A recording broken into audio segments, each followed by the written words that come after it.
baik-baik saja dan selalu semangat untuk belajar.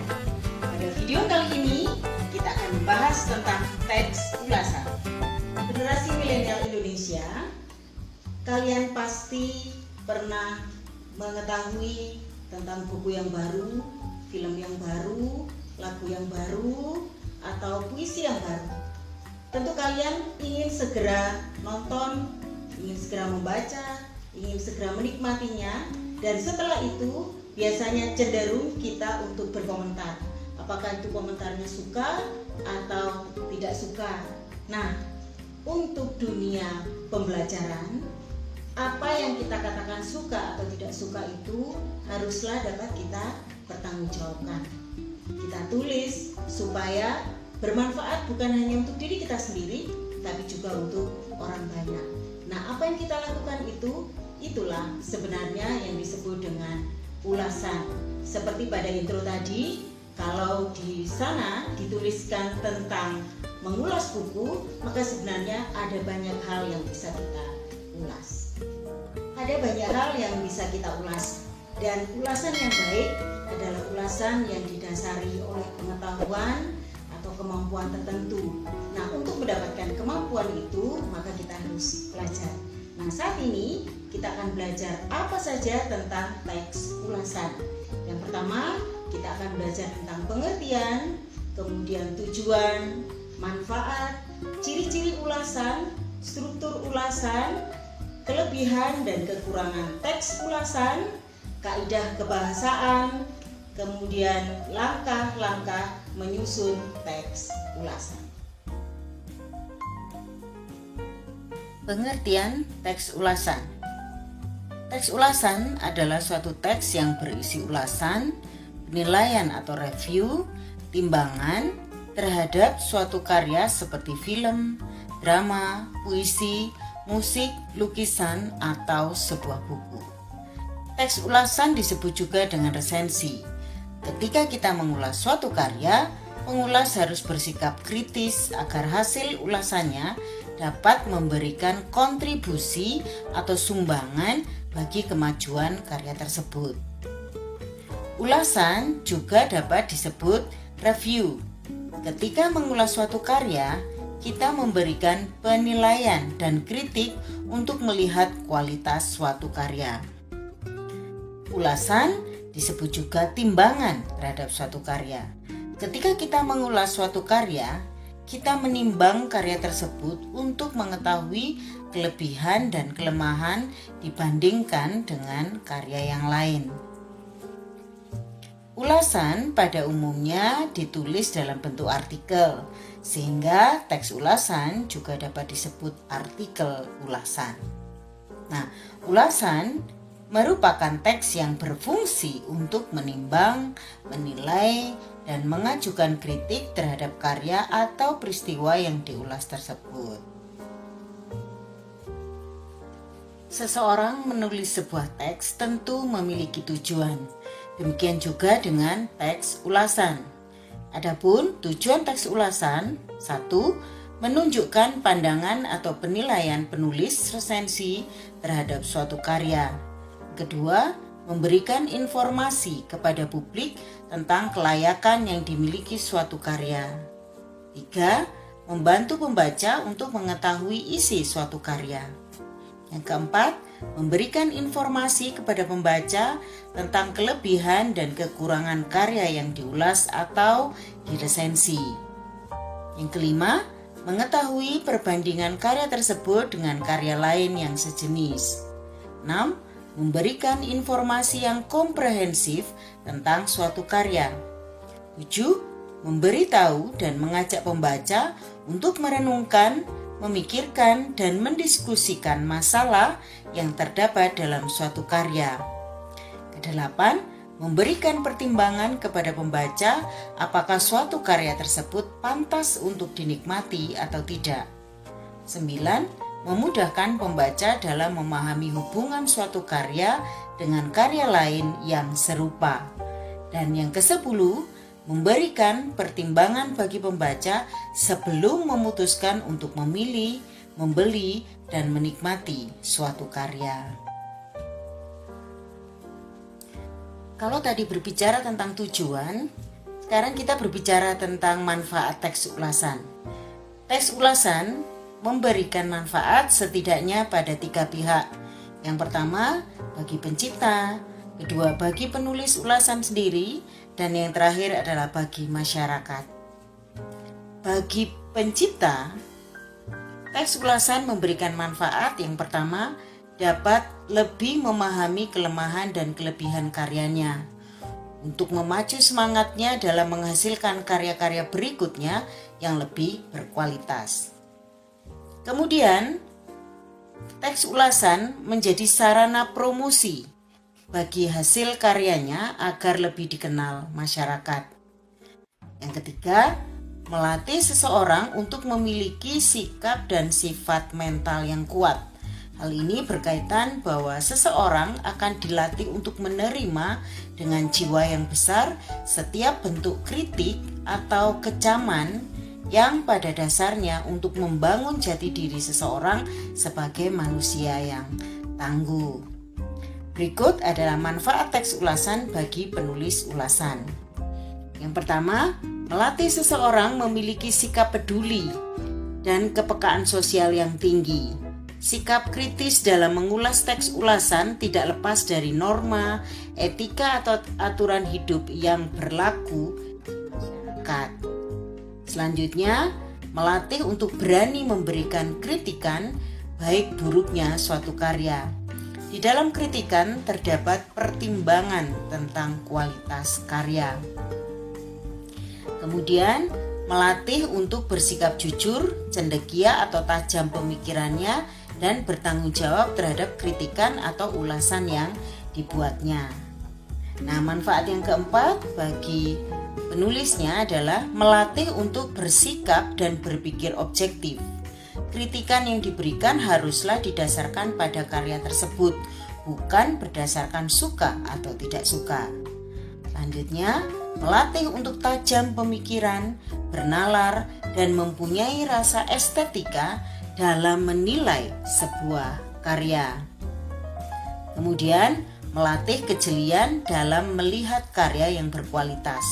Artinya, seorang kritikus menyadari bahwa ada sesuatu yang berada tidak pada tempatnya. Selanjutnya adalah manfaat teks ulasan bagi pembaca. Teks ulasan dapat menambah wawasan dalam melihat karya yang berkualitas. Para pelajar hebat Indonesia, kita sampai pada ciri-ciri teks ulasan. Yang membedakan teks ulasan dengan teks cerita sejarah maupun teks lain adalah di dalamnya mempunyai ciri-ciri. 1. Strukturnya terdiri atas orientasi, tafsiran, evaluasi, dan rangkuman. Yang kedua, memuat informasi berdasarkan pandangan atau opini penulis terhadap suatu karya atau produk. Yang ketiga, opininya berdasarkan fakta yang diinterpretasikan. Dan yang keempat, dikenal dengan istilah lain yaitu resensi. Pelajar hebat Indonesia, saatnya kita akan masuk pada materi tentang struktur teks ulasan. Apa saja isi struktur teks ulasan? Kita simak yang berikut ini. Struktur teks ulasan. Struktur teks ulasan ada 4, yaitu orientasi, tafsiran, evaluasi, dan rangkuman. Kita mulai pada orientasi. Orientasi merupakan bagian pertama yang menjelaskan tentang gambaran umum sebuah karya, baik itu film, drama, maupun sebuah buku yang akan diulas.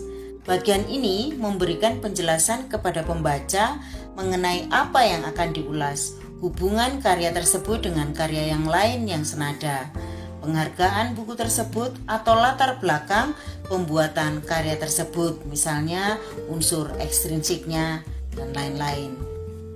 Berikut tafsiran. Tafsiran merupakan bagian yang berisi penjelasan detail mengenai sebuah karya yang diulas. Misalnya berisi tentang bagian-bagian suatu karya, unsur intrinsiknya, sinopsisnya, keunikan, keunggulan, kualitas, dan sebagainya.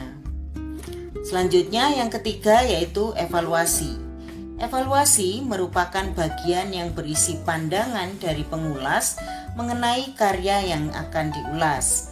Evaluasi dilakukan setelah pengulas melakukan tafsiran secara cukup terhadap hasil karya tersebut. Pada bagian evaluasi ini, pengulas akan menyebutkan bagian yang bernilai atau kelebihan dari karya tersebut, ataupun bagian yang kurang bernilai atau disebut dengan kekurangan dari karya tersebut. Yang keempat, rangkuman. Rangkuman merupakan bagian yang berisi kesimpulan dari ulasan terhadap suatu karya. Bagian ini juga memuat komentar penulis apakah hasil karya tersebut berkualitas atau tidak untuk ditonton atau dibaca, serta rekomendasi penulis ulasan terhadap karya tersebut. Jenis-jenis teks ulasan. Anak-anak, teks ulasan berdasarkan isinya dibagi menjadi beberapa jenis. Yang pertama, teks ulasan informatif. Teks ulasan jenis ini berisi gambaran singkat, padat, dan umum terhadap suatu karya.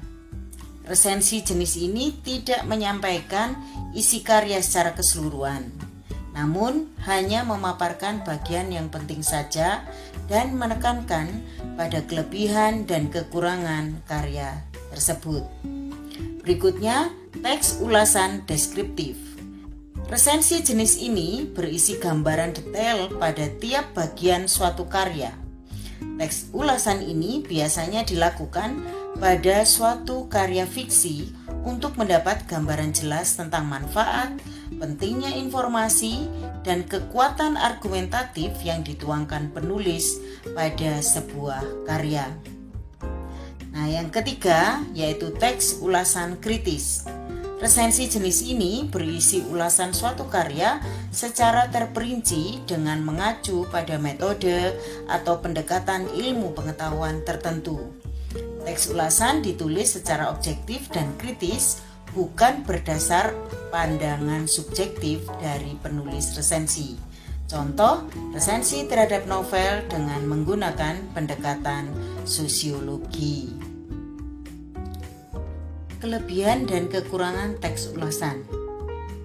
Generasi hebat Indonesia, kadang-kadang teks ulasan yang dibuat memiliki kelebihan dan kekurangan. Apa saja itu? Yang pertama, tentang kelebihan teks ulasan. Itu menambah pengetahuan dan pemahaman mengenai suatu karya, baik itu terkait isi dan kualitas keseluruhannya. Yang kedua, kita dilatih untuk menghargai dan selalu kritis ketika memahami suatu karya. Nah, sedangkan kekurangan teks ulasan yaitu jika pemahaman pengulas sangat kurang mengenai unsur-unsur teks ulasan, maka informasi mengenai karya tersebut tidaklah lengkap. Kemudian, kadang-kadang pilihan kata yang dipakai oleh pengulas tidak sesuai dengan kaidah bahasa Indonesia yang baik dan benar, sehingga menimbulkan pemahaman yang berbeda oleh pembacanya. Nah, penjelasan di atas tadi merupakan kelebihan dan kekurangan teks ulasan secara umum, tidak menjurus kepada suatu karya. Kelebihan dan kekurangan teks ulasan di suatu karya mempunyai deskripsi yang berbeda dengan penjelasan tadi. Berikut adalah kaidah kebahasaan teks ulasan. Teks ulasan yang baik harus disusun sesuai dengan struktur teks dan menggunakan kaidah kebahasaan, termasuk kaidah ejaan. Berikut ini adalah contoh kaidah kebahasaan dalam ulasan teks film atau drama. Yang pertama, istilah. Yang kedua, sinonim dan antonim. Yang ketiga, nomina. Yang keempat, verba atau kata kerja. Yang kelima, pronomina. Keenam, konjungsi.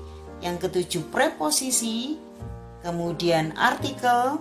kalimat simpleks dan kompleks, menggunakan ungkapan perbandingan, dan yang ke-11 menggunakan kata kerja material dan kata kerja relasional. Baiklah, kita akan membahasnya satu persatu. Yang pertama, istilah. Istilah adalah kata atau gabungan kata yang dengan cermat mengungkapkan makna konsep, proses, keadaan, atau sifat yang khas dalam bidang tertentu. Istilah khusus adalah istilah yang digunakan untuk bidang tertentu dan pemakaiannya hanya dipahami oleh orang yang berkecimpung dalam bidang tersebut. Contoh istilah umum misalnya film, ikan, bunga. Kemudian istilah khususnya misalnya komedi, gurami, mawar. Pada materi sebelumnya kita pernah belajar tentang kata umum dan kata khusus. Nah, untuk menulis ulasan sesuai dengan karya yang diulas, tentu penulis harus memiliki lebih dahulu memahami istilah-istilah khusus yang terdapat dalam karya tersebut. Misalnya, istilah dalam puisi tentu berbeda dengan istilah kalau kita mengulas novel atau film. Selanjutnya, yang kedua adalah sinonim dan antonim. Sinonim adalah kata yang memiliki bentuk yang berbeda, tetapi memiliki arti atau pengertian yang sama atau mirip. Contoh, obrolan orang itu mirip dengan dialog dalam film Romeo dan Juliet. Kata obrolan bersinonim dengan dialog. Yang kedua, antonim. Antonim adalah kata yang artinya berlawanan satu dengan yang lain. Contoh, besar atau kecil bukanlah jaminan barang itu berharga atau tidak. Kata besar berantonim dengan kecil. Selanjutnya adalah nomina. Nomina atau kata benda adalah kelas kata yang menyatakan nama dari seseorang, tempat, atau semua benda atau segala yang dibedakan. Kata benda dibagi menjadi dua jenis, yaitu kata benda konkret seperti meja, buku, dan bola, serta kata benda abstrak seperti pikiran dan angin. Kata benda juga dibedakan menjadi dua, yaitu kata dasar dan kata turunan. Contoh, nomina dasar rumah, jalan, sedangkan nomina turunan perumahan, jalanan, imbuhan, pean, dan akhiran an. Kaidah kebahasaan yang keempat adalah verba atau kata kerja. Yang pertama, verba aktif adalah verba yang subjeknya berperan sebagai pelaku atau menunjukkan tindakan atau perbuatan. Contoh, Putra memelihara ikan gurami. Memelihara itu termasuk kata kerja atau verba aktif. Nah, yang berikutnya, verba pasif adalah verba yang subjeknya berperan sebagai penderita, sasaran tindakan, atau hasil. Contoh, film horor kini banyak disiarkan televisi Indonesia. Kata disiarkan termasuk verba pasif. Yang kelima adalah pronomina atau kata ganti. Adalah jenis kata yang menggantikan nomina atau frasa nomina. Contoh, kata ganti orang, itu saudara, bapak, ibu, nyonya, tuan, ia, dia. Kata ganti milik, ku, mu, nya. Kata ganti petunjuk, ini dan itu. Kata ganti penghubung, yang. Kata ganti tak tentu, siapa, barang siapa, sesuatu, masing-masing. Nah, kaidah kebahasaan yang keenam adalah konjungsi.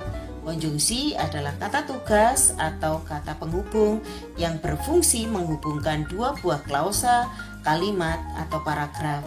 Konjungsi yang sering kita gunakan dalam ulasan film atau drama umumnya berupa hal-hal seperti di bawah ini.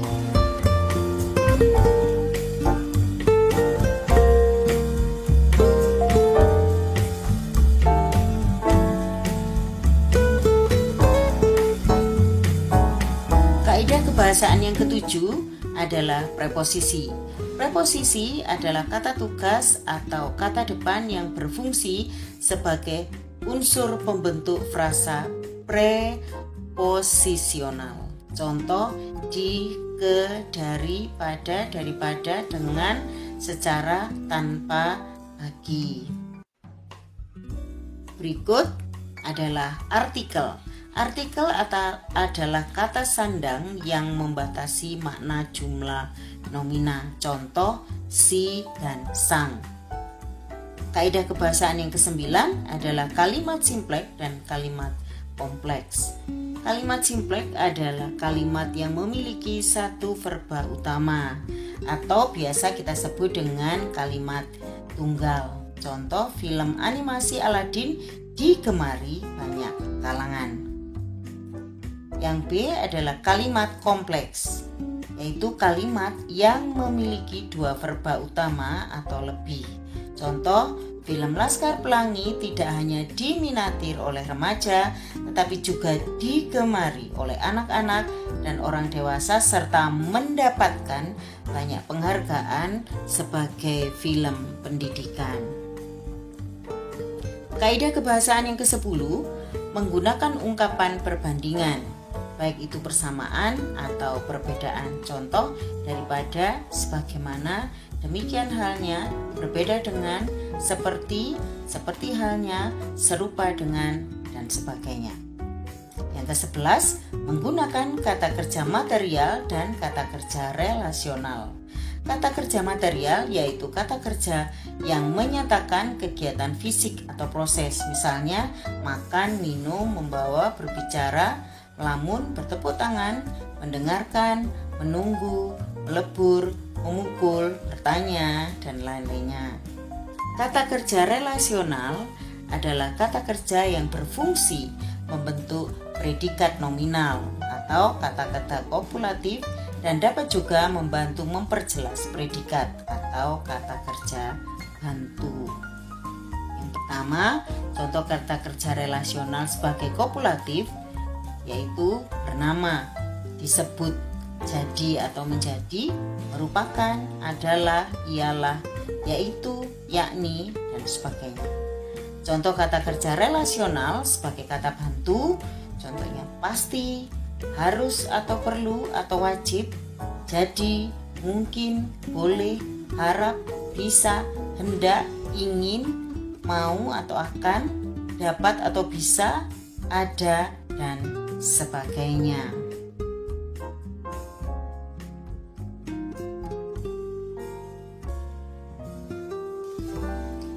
Nah, kalau tadi kita sudah membahas tentang apa saja teori untuk membuat teks ulasan, sekarang kita sampai pada langkah-langkah untuk menyusun teks ulasan.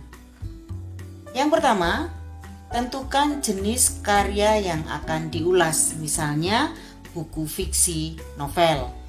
2. Carilah novel yang akan diulas. Yang ketiga, membaca secara kritis, cermat, dan tuntas. Yang keempat, catatlah temuan-temuan yang penting dari novel tersebut. Yang kelima, buatlah ringkasan. Yang keenam, tentukan kriteria penilaian. Yang ketujuh, tentukan pendapatmu tentang novel tersebut, kelebihan dan kelemahannya. Yang kedelapan, carilah buku pembanding, referensi untuk rujukan, dan pendapat para pakar sesuai dengan materi yang akan diulas. Jika tentang film, kita dapat mencari sumber dari sutradara, aktris, atau pengamat film. Yang kesembilan, tulislah ulasan yang dimaksud. Yang ke-10, jangan lupa tuliskan identitas novel tersebut, judul, pengarang, penerbit, tahun, jumlah halaman. Demikian tadi pembelajaran kita tentang teks ulasan. Semoga bermanfaat dan silakan mencoba. Jadilah kritikus-kritikus yang hebat, pengulas-pengulas yang unggul. Semakin berkarya, semakin hebatlah kemampuan kita. Terima kasih sudah singgah di channel saya dan sampai jumpa pada video-video pembelajaran